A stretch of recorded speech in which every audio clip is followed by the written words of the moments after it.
Let's talk more about the Armed Forces Remembrance Day. And joining me in the studio is military veteran and Managing Director, DBRI's Security Protection Services, actually, Dr. Dixon Osagie. Good to have you join us in the studio today. Thank you, Apostle. All right, so Happy Remembrance Day. Oh, yes, indeed. You know, every year we continue to celebrate the Armed Forces Remembrance Day, even decades after the Civil War. Yes. What is its significance, and would you say it has lived up to its expectations? Fantastic question. First of all, let me pay tribute to our fallen heroes and also congratulate our military leaders and our soldiers, officers and men in the battlefield, both in the base, for putting their lives on the line to protect the Nigerian territorial space. I think they are worth celebrating, both those that are alive and the veterans. Today marks a remarkable day for our veterans, and it's set aside to honor those who passed on during line of active service, those who died in action, and those those wounded in action as well. And so I don't want us to see the day as a normal Remembrance Day. We need to see today as a day of celebration, as a day of acknowledging their services to this great nation, Nigeria, and also put in policies in place to ensure that those they left behind, their wives, the widows, the widowers, their children, should be well taken care of by the government of the day. Talking about those policies, you know, each year you hear government make commitment to protecting and, you know, taking care of the families they've left behind and even those in active service. How would you say government has fared in fulfilling these promises? Well, as of the last time I checked, from the Army perspective, I think the military are doing so well in the area of taking care of their family. I think I understand that 1 or 2 of their children, or 3 of them, are being sponsored by the Nigerian government. But for this year, I think there was an ugly situation where we have veterans protesting in Abuja, asking for their payment or their dues. I think we should not see that happening within our space.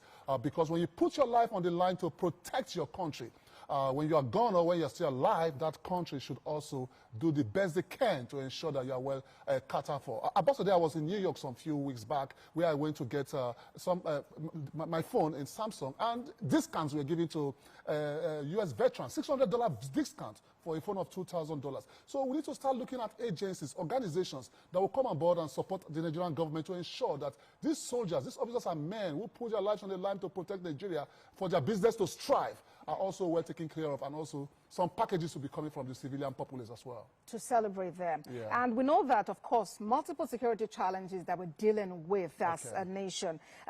Do you suppose that we're doing enough to actually get more people recruited to support the fight against insecurity? Well, I think we're doing enough to do that. But for me, I think what they see or what they hear on the news sometimes is discouraging. And that's where I will advise that as we celebrate our military today, we need to start looking at force protection so that those who are trained hard don't die cheap. We don't want a situation whereby our soldiers will be cut off a line of action. So I will recommend that the Nigerian military should look at the area of personal protective equipment for our soldiers. Armed Forces Remembrance Day is dealing with the people who died in action. So for people dying in action, we should try and see how we mitigate the loss of our officers and men in the battlefield. Force protection is very important, protecting those who are protecting us, and also ensure that the personal protective equipment of these officers and men are up to date. You understand? I watched a documentary in Al Jazeera, and I saw that some of our soldiers and officers were kitted from up to toe. So let's keep all that momentum, ensure that when they go to the battlefield, they don't die cheaply. That's one. Then secondly, Ambassador, we need to ensure that their deployment strategy is well effective, because the time in which you put a soldier in the battlefield for 9 months, 10 months, 2 years, 3 years, 4 years should be eliminated. No soldier should stay in the battlefield for more than 9 months, because they need to come back home and reunite with their families so that they'll be well motivated and go back to action. So we need to look at the deployment strategy and also the tactical strategy so that our guys don't die so cheaply. No, don't put intense soldiers in an enemy suspected position where you think they can be overrun. No. Make sure before you deploy our soldiers, you carry out an assessment of that given territory so that they don't get overrun by these enemies. If we have effective deployment strategy, tactical strategy in place in this 20th century, then good equipment and good armory, I think our soldiers will not train so hard and die cheaply in the battlefield. When you talk about armory, I'm curious as to if this means more budgetary allocations, because we know that over time, defense and security has actually taken the largest chunk of budgets. Fantastic question.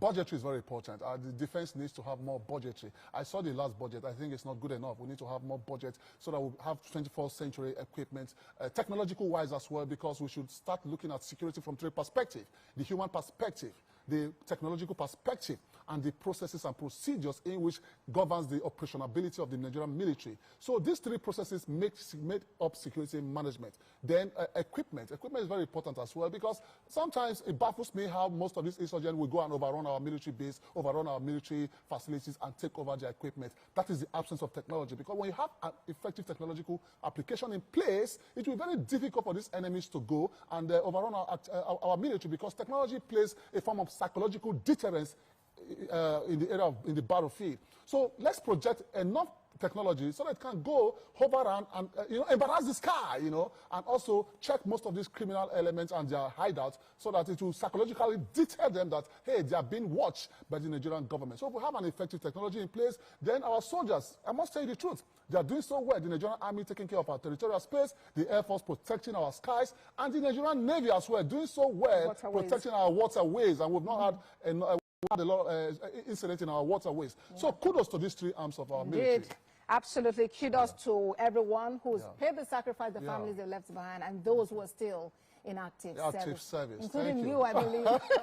Thank you so much, Society. It's so good to have you in the God studio bless Nigeria. today. Thank you.